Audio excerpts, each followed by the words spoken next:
நம்ம மனமானது இந்த உலகியலோடு தான் எப்போதுமே ஒரு குறிப்பிட்ட ஒரு 10-20 பேர் இந்த உறவுகளோட தான் எப்போதுமே பின்னி பிணைந்து அதை எங்க அம்மா அப்பாவுக்கு அவங்க அம்மா அப்பா அவங்க அம்மா அப்பா அவங்க அப்பா நீ போயிட்டே போ. மனிதனுடைய தொடக்க நிலை ஆதி நிலை வெட்ட வெளியாக இருக்கு. இதை நம்ம தனியா சொல்லும் போது நீர்னு சொல்லுவோம். இது தனியா சொல்லும் போது இந்த பிரபஞ்சம் வேற அல்ல, நானும் பிரபஞ்சம் ஒன்று. இதுல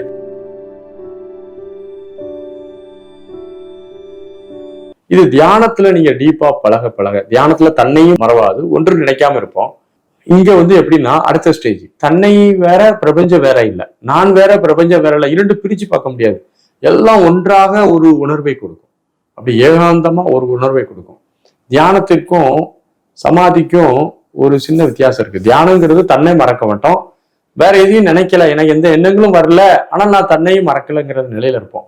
இப்ப இந்த இதுல தான் யாருங்கிற ரியலைஸ் ஆயிருக்காது தியானத்துல. சமாதியில என்ன நடந்திருக்கும், இந்த தன்னை மறக்காம இருக்கக்கூடிய அந்த ஆள் எல்லா இடத்திலும் நீக்கமர இருக்கிறது போல உணர்வு.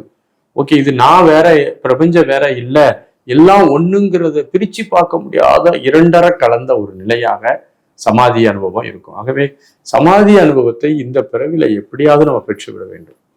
நம்ம இந்த உலக பந்தங்களோடும் உலக ஆசைகளோடும் மனதோடும் குழப்பமா ஒரு 10 பேர் நம்ம லைஃப்ல யாரு நமக்கு உறவுகள் பாருங்களேன். நம்ம ஃப்ரெண்ட்ஸு, தெரிஞ்சவங்க, வேலை பார்க்குற இடத்துல நம்ம குடும்ப உறுப்பினர்கள், அப்படி இப்படின்னு பார்த்தா 30 பேருக்கு மேல இருக்காது. நம்முடைய ஹோல் லைஃப் இந்த 30 பேரோட முடிஞ்சு போயிடும். அப்ப இந்த இவர்களுக்காக நம்ம ஒரு வாழ்க்கை முறையை வாழ்வோம். அவங்களோட கட்டுப்பாடு, அவங்களோட எண்ணங்கள், போட்டி, பொறாமை, சண்டை, இதையே நம்ம பாதி எனர்ஜியும் வாழ்க்கையும் முழுவதும் செலவழிச்சிருவோம். நம்ம இது எல்லாமே மனதினுடைய தொடர்பு தான், எல்லாம் மைண்டினுடைய கனெக்ஷன்ஸ். இப்ப இந்த மைண்டையே என்னன்னு பார்த்து அந்த மைண்டினுடைய சேட்டைகள், அதனுடைய வீரியம் எல்லாத்தையும் கவனிச்சு அதுல இருந்து விடுபட்டு அதை பழக்கப்படுத்தி அதை அப்படி ஒரு சாந்தப்படுத்தி அந்த மனதுல என்ன எழுச்சிகளே இல்லாத அளவு நம்ம அதை செயற்கையா உருவாக்க முடியாது. அது இயல்பா நடக்கும் அந்த ப்ராசஸ். என்ன எழுச்சிகளே குறைந்து குறைந்து குறைந்து என்ன எழுச்சிகள் படிப்படியாக குறையும் போது உங்களுடைய நான் என்ற ஒரு தன்மையானது, பிரங்கையானது, அந்த நான் என்ற பிரங்கை இந்த உடலோடும் மனதோடும் எல்லை கட்டாமல் இந்த முழு பிரபஞ்சத்திலும் நீங்கள் வியாபித்து இருப்பதாக ஒரு உணர்வை கொடுக்க தொடங்கினால் நீங்கள் சமாதிக்குள் செல்கிறீர்கள் என்று அர்த்தம். இந்த சமாதி என்ற ஒரு நிலைதான் மிகவும் உயர்ந்த நிலையாக பதஞ்சலி முனிவராலும் திருமூல நாயனார் அவர்களாலும் பல யோகிகளாலும் சொல்லப்படுது. இது சர்வகல்ப சமாதி, நிர்விகல்ப சமாதி போன்ற பல பெயர்கள் அழைக்கப்படுகிறது. நிறைய இன்னும் வகைகள் இருக்கிறது.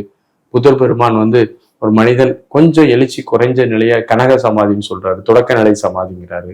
நிறைய நிலைகள் சமாதியில சொல்லப்படுகிறது. ஆகவே சமாதி என்பது நான் வேறு பிரபஞ்சம் வேறு அல்ல என்பதை அனுபவபூர்வமாக பெற்றுக்கொண்ட ஒரு உயரிய வீடு பெற்ற நிலையாகும். அனைவருக்கும் வாழ்த்துகள். நன்றி, வணக்கம்.